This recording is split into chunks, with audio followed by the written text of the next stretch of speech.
पहले तो घर को ही गुरुकुल बनावे क्या। एक उत्तर है, पहले हम बचपन में देखते थे आंगन में, प्रांगण में माताएं बैठी होती थी।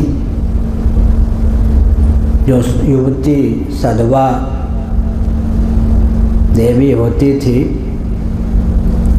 ऊपर ध्यान देने पर कोई चमकता हुआ तारा जैसा जाता हुआ दिखता, आंचल पसार देती। तो मैं बच्चा था, मैं पूछ देता ऐसा क्यों किया।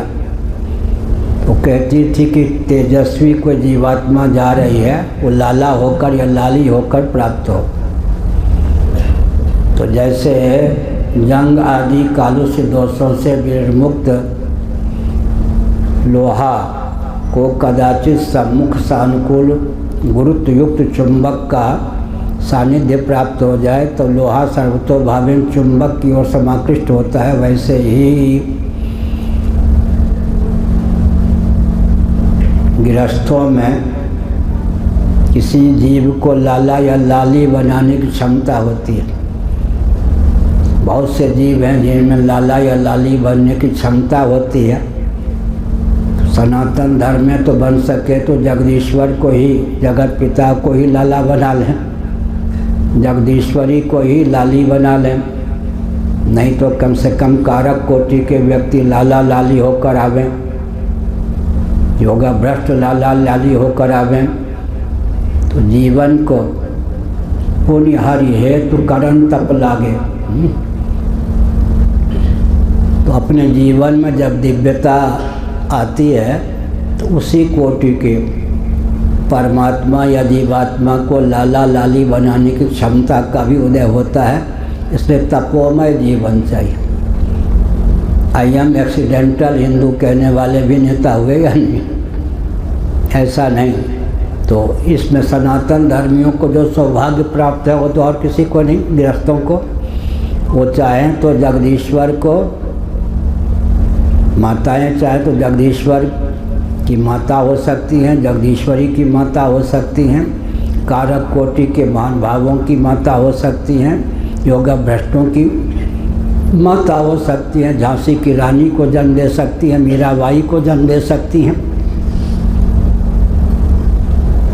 तो सनातन धर्मियों को तो पूरा अधिकार प्राप्त है तपोबल से दिव्य जीवों को।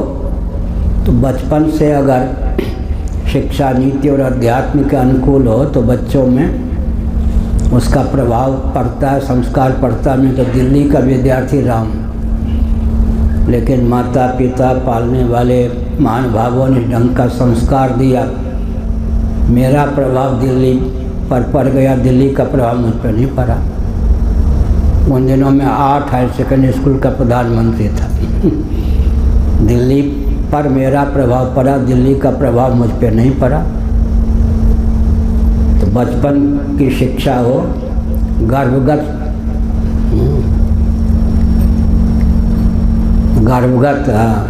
नारद जी ने देखा कयाधु प्रहलाद गर्भ में थे।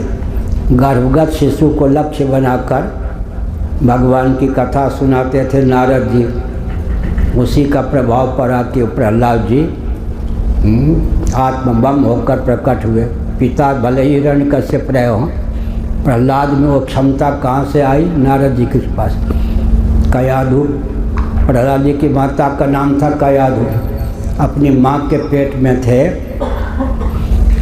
गर्भगत शिशु को लक्ष्य बनाकर नारद जी उपदेश करते थे, प्रभाव पड़ गया। इसलिए गर्भ धारण के पहले ही, बृहदारण्योपनिषद में सब लिखा, गर्भ धारण के पहले ही माता पिता जागरूक हों। गर्भावस्था में जागरूकता हो। लाला या लाली का जन्म हो जाए तो शिक्षण प्रशिक्षण में मदालसा का चरित्र है मार्कंडेय पुराण आदि में। पलने पर जटा के बच्चे को क्या रोली गाती थी? शुद्धोसी बुद्धोसी निरंजनोसी संसार माया परिवर्जितोसी। गोद के बच्चे को ही जीवन मुक्त बना देती थी मदालसा। तो एक दिन पति ने कहा सबको जीवन मुक्त बना देती हो, सब जंगल भाग जाते हैं, राज का संभालने के लिए तो कोई लाला चाहिए। उन्होंने कहा तुम पालो। लेकिन कालांतर में भी उसको राज तो मिल गया, उसको भी जीवन मुक्त बना दिया। मातृशक्ति में वो क्षमता है कि वो क्षमता का ठीक से उपयोग करें तो उत्तम वंश की अभिव्यक्ति हो ही सकती आगे।